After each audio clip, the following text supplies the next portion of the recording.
नमस्कार दोस्तों, स्वागत है आप सभी का आपके अपने चैनल अमन पर एजुकेशन जीके में। जैसा कि फ्रेंड्स, आज आपका 20 फरवरी से आपका एसएससी का एग्जाम था, जो कि फोर्थ शिफ्ट का भी एग्जाम आपका समाप्त हो गया है। तो फोर्थ शिफ्ट में आपके जो 20 जीके के प्रश्न पूछे गए थे, उनमें से अधिकतम रियल प्रश्न मिल गए।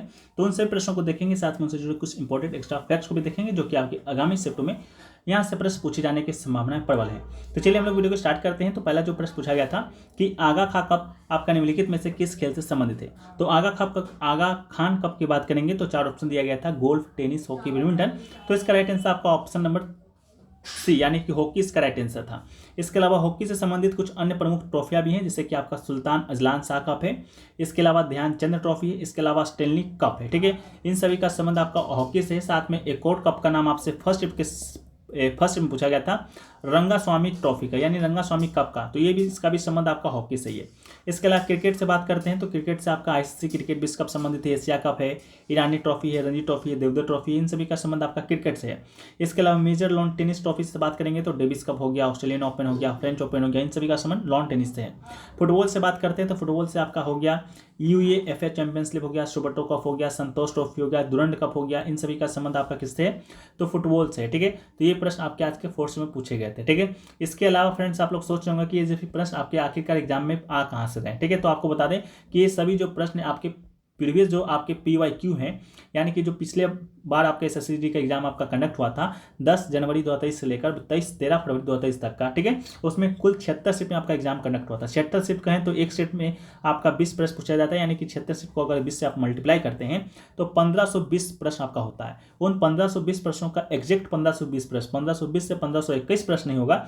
1520 प्रश्नों का अगर PDF लेना चाहते हैं विथ ऑप्शन, ये नहीं कि ऑप्शन भी नहीं रहेगा, विथ ऑप्शन रहेगा, यानी कि आप अगर ऑप्शन पढ़ते हैं तो उसको एलिमिनेट करना भी आप लोग उससे सीख सकते हैं। ठीक है, तो विथ ऑप्शन साथ में आपको इंपॉर्टेंट एक्स्ट्रा फैक्ट जो आपके एग्जाम में छपेंगे ही छपेंगे। ठीक है, कंफर्म है कि छपेंगे। ठीक है, आज बहुत सारे प्रश्न आपके बहुत सारे क्या 80 से 90% प्रश्न आपके हर एक शीट में आपको इसी PDF से देखने को मिले हैं। ठीक है, इस PDF को अगर आपको प्राप्त करना है, PDF नहीं ई-बुक है। ठीक है, इसको आप प्रिंट भी करा सकते हैं। ठीक है, इस PDF को प्राप्त करने के लिए आपको तो पहली बात 2 व्हाट्सएप नंबर दिया गया है, दोनों व्हाट्सएप नंबर में से किसी एक पर संपर्क कीजिएगा तो आपको ये PDF मिल जाएगा। ठीक है, प्राइस मात्र बहुत ही नॉमिनल रखा गया 25 रुपीज़, ताकि गरीब से गरीब छात्र भी इसको ले सके। ठीक है, इसके अलावा आप इसको वेबसाइट के माध्यम से भी परचेज कर सकते हैं, जिसका लिंक आपको डिस्क्रिप्शन में दिया रहेगा। ठीक है, अगर डिस्क्रिप्शन में नहीं दिया जाता है तो अमन प्रयास GKGS.in पर आप जाकर इसको परचेज कर सकते हैं। याद रहे कि अगर आप वेबसाइट से परचेज करते हैं तो आपको पेमेंट के बाद आपको इस तरह का इंटरफेस देखने को मिलेगा। डाउनलोड के नीचे जाइएगा तो डाउनलोड एक होगा। ठीक है, डाउनलोड्स पर नहीं, डाउनलोड के नीचे जाइएगा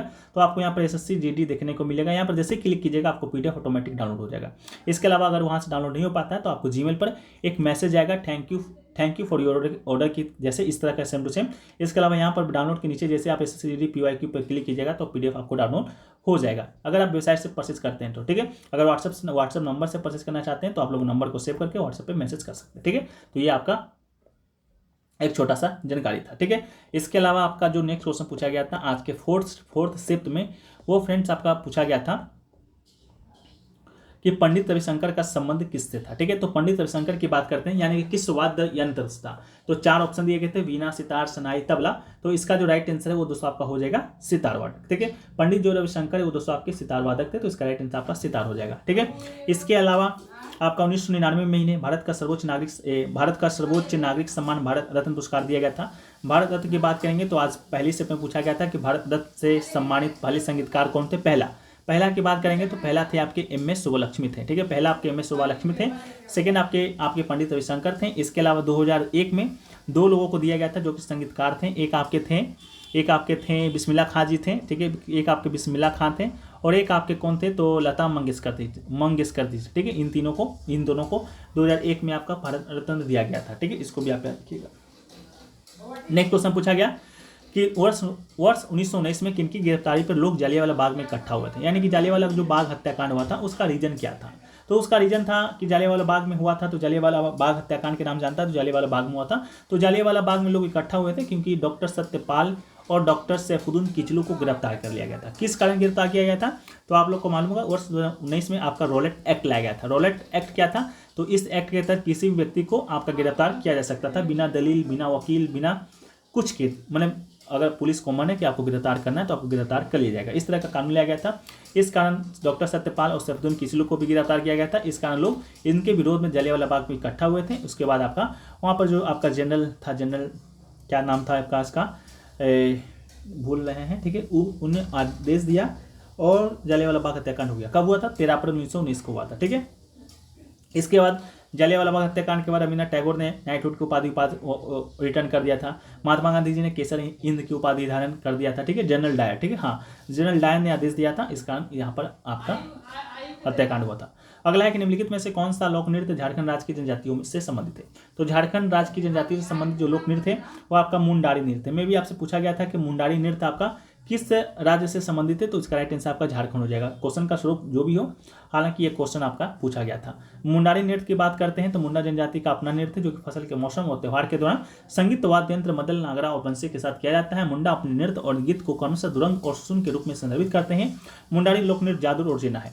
अगला क्वेश्चन पूछा गया कि बैडमिंटन और वॉलीबॉल में आमतौर पर कौन सा शब्द प्रयोग किया जाता है, यानी कि आपसे एक वर्ड के बारे में पूछा गया था, ड्यूस के बारे में, ठीक है, इससे रिलेटेड पूछा गया था। हालांकि मैं क्वेश्चन का फॉर्मेट में देने के लिए इसको थोड़ा सा लैंग्वेज में चेंज कर दिया हूँ, ठीक है।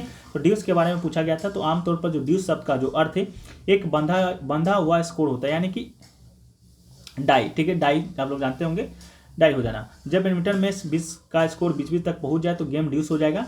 शब्द का तात्पर्य है कि गेम जीतने के लिए किसी एक पक्ष को 2 अंकों की बढ़त बनानी होगी। जबकि वॉलीबॉल में जब 2 टीम 24 अंकों पर बराबर होता है तो ड्यूस तब तक खेला जाएगा तब तक कि 2 अंक के अंतराल से जीतना जाए, ठीक है। तो ड्यूस का अर्थ आपका यही था, डाई हो जाता है तब खेला जाता है। अगला है कि राज्य के नीति निर्देशक तत्व किस भाग में वर्णित है, यानी कि राज्य के नीति निर्देशक तत्व कहें तो DPSP, यानी कि directive principle of state policy, ये आपका भाग पूछा गया था। तो इसका राइट आंसर आपका भाग 4 हो जाएगा। अगर आपसे अनुच्छेद पूछा जाता है तो अनुच्छेद 36 से 51 हो जाता। अनुच्छेद 36 से 51 तक का जो अनुच्छेद है आपका DPSP से संबंधित है। इसके अलावा DP जो SP है, यानी कि नीति निर्देशक तत्व, किस देश के संविधान से लिया गया है? तो आयरलैंड के संविधान से लिया गया। आयरलैंड भी किस देश के संविधान से लिया था? तो स्पेन के संविधान से लिया था। बात खत्म।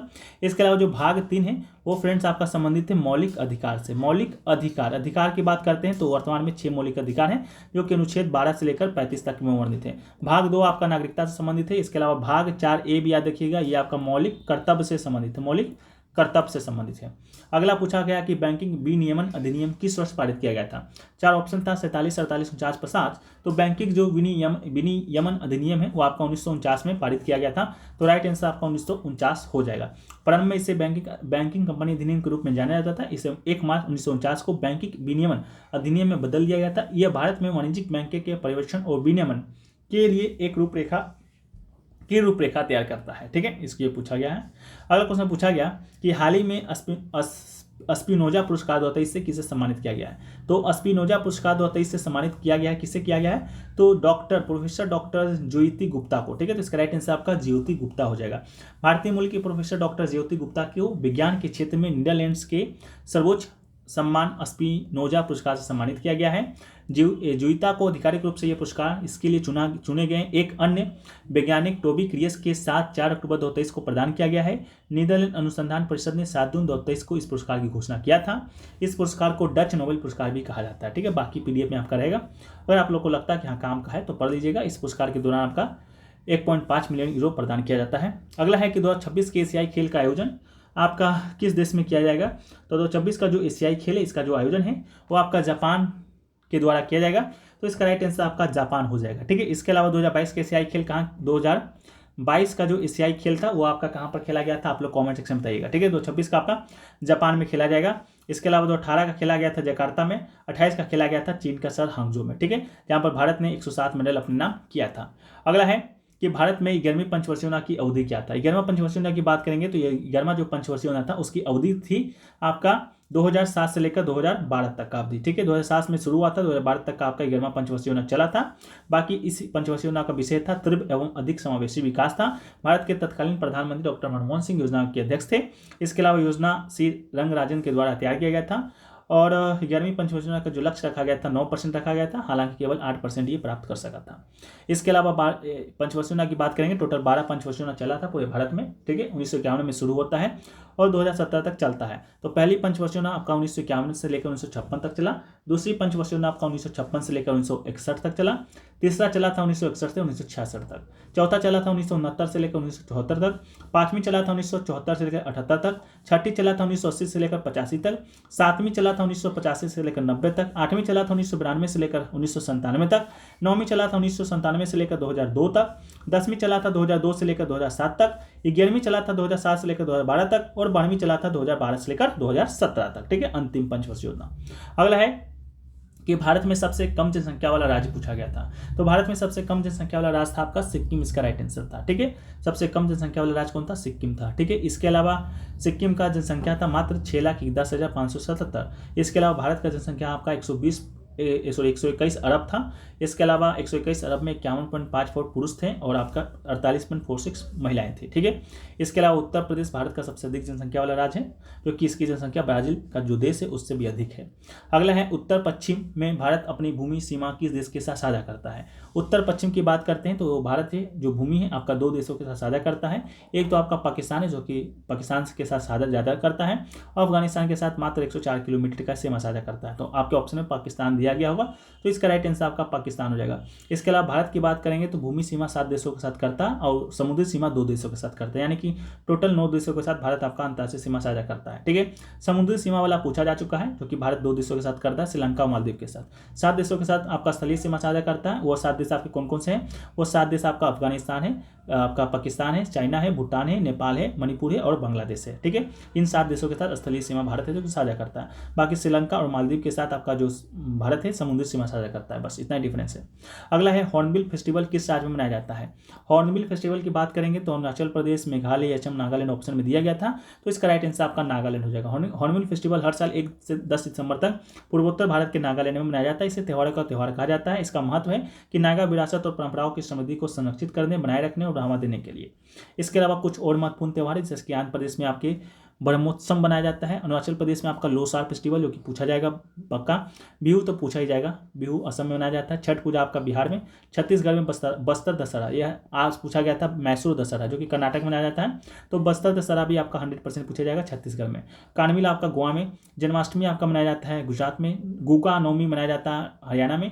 गोची फेस्टिवल हिमाचल प्रदेश में। करम आपका झारखंड में। उगादी आपका कर्नाटक में। ओनम आपका केरल में। ठीक है, अगला है न्यूलैंड का अष्टक नियम कब अस्तित्व में आया था, यानी कि कब पारित हुआ था? तो इसका राइट आंसर 1866 हो जाएगा। ठीक है, न्यूलैंड का जो अष्टक नियम है केवल कैल्शियम तक ही लागू था। इसे 1886 में जॉन न्यूलैंड्स के द्वारा अष्टक नियम के अनुसार न्यूलैंड टेबल तैयार किया गया था। बाकी आप लोग कॉमेंट PDF में पढ़ लीजिएगा, आपको यहाँ पर दे दिया जाएगा। ठीक है, बाकी जो भी प्रश्न छूट जाएंगे उसको हम लोग PDF में दे देंगे। आशा करते हैं वीडियो पसंद आया है। वीडियो पसंद है वीडियो को लाइक कर दीजिएगा, चैनल को सब्सक्राइब कर दीजिएगा। मिलते हैं हम लोग नेक्स्ट वीडियो में। जब तक के लिए जय हिंद, जय भारत, वंदे मातरम।